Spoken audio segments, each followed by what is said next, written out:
Primero, bueno, hoy preguntabas cómo diagnostico la obesidad o cómo me doy cuenta. Obviamente hay algunos parámetros, el principal es tener una relación entre el peso y la talla, que nosotros lo llamamos índice de masa corporal, pero no es el único, ¿sí? Cuando el índice de masa corporal sobrepasa los 25 hasta 30 es un sobrepeso, superando los 30 ya hablamos de una obesidad. Es una relación entre el peso y la talla de la persona. Pero, como dije recién, no es lo único, porque yo además de eso necesito mirar lo que es la composición de la persona. Y para eso me refiero a lo que es la masa grasa de la persona, ¿sí? Porque no dejemos de lado que la obesidad a veces es una causa o un factor de otras patologías también. A veces puede ser un factor de hipertensión, de diabetes, hasta de cáncer, entonces enfermedades cardiovasculares, puede ser el factor de otras patologías. Entonces yo necesito saber todo de la persona, no me basta solo con medirlo y pesarlo y ya está. Yo necesito saber cuáles son las condiciones, si tiene alguna otra patología, cuáles son los hábitos de la casa, con quiénes viven. Como que necesito saber todo de la persona como para poder decir, bueno, esta enfermedad, porque no deja de ser una enfermedad la obesidad y necesitamos tomarlo como tal, ¿sí? Se habla mucho de la obesidad, pero se está haciendo muy poco.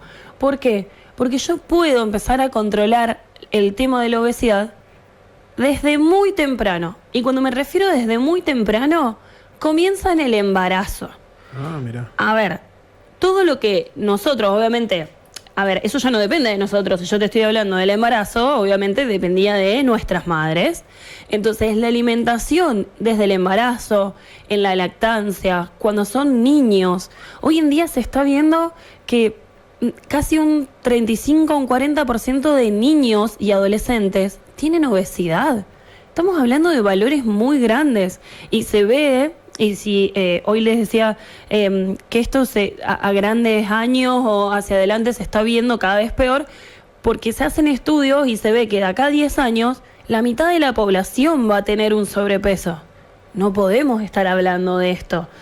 Son números que realmente nos llaman la atención y nos empiezan a replantear qué es lo que estamos haciendo, cuáles son los hábitos que estamos teniendo. Entonces, la importancia de este día es para realmente que nos llame la atención, que nos empecemos a preguntar qué es lo que estamos haciendo, qué es lo que estamos comiendo. Claro. Porque además del solo comer, importa mucho el descanso de la persona, importa mucho la actividad física, si está tomando agua, si es de tomar agua o toma otra cosa, ni hablar si toma medicación o si la necesita.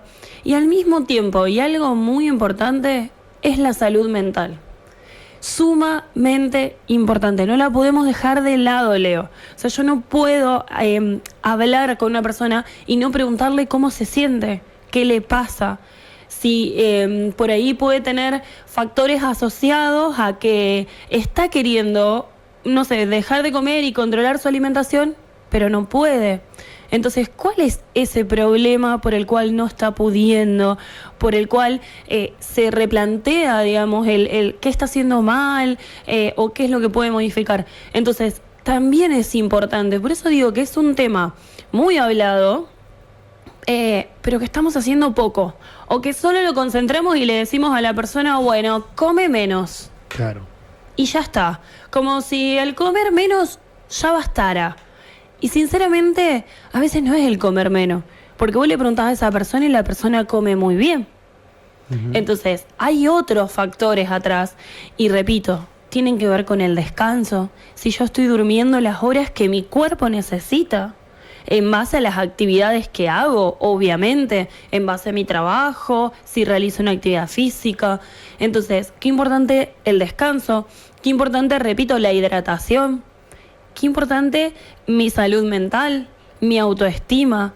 Necesito más amor hacia mí. Entonces, con lo primero que yo tengo que empezar, y yo siempre digo, necesito empezar a aceptar la realidad en lo que uno está viviendo. Todo esto también es importante cuando hablamos de obesidad y cuando hablamos de este tema. De tener un día y hablar sobre el Día Mundial de la Obesidad es hablar sobre todo esto. No es solamente decir, bueno, qué tiene que comer o qué no, y dejas de comer grasas y frituras y ya está. ¿Influye? Sí, no quiero decir que no, porque obviamente tengo que analizar mi alimentación, uno de los tantos pilares que les acabo de decir, y obvio, en mi alimentación tengo que disminuir ultraprocesados. Cuando me refiero con ultraprocesados, lo hemos hablado en programas anteriores, todo lo que viene en paquete, todo lo que tiene mucho aditivo. ¿Cuándo una persona es obesa? Porque una pregunta que la verdad que nos hacemos mucho, ¿no? ¿Cuándo una persona se siente o por ahí tiene una medida de obesidad? Bueno, por un lado, primero que lo diagnostica un profesional, ¿sí? Eso es importante. Tengo que ver varios parámetros. Uno es la relación entre el peso y talla, el índice de masa corporal de una persona. Tiene que ser mayor a 30. Por otro lado, sí voy a tener en cuenta circunferencias, por ejemplo, de abdomen. Por otro lado, necesito medir el porcentaje de grasa de esa persona, que lo puedo hacer o con esto que te digo, circunferencias, hay pliegues, hay distintas maneras, pero también es importante. Y por otro lado, necesito ver parámetros bioquímicos también de esa persona. Saben que también pueden seguir, ¿no? Las redes sociales. Y por supuesto. @ NutriMarinaDuFec, también me pueden seguir.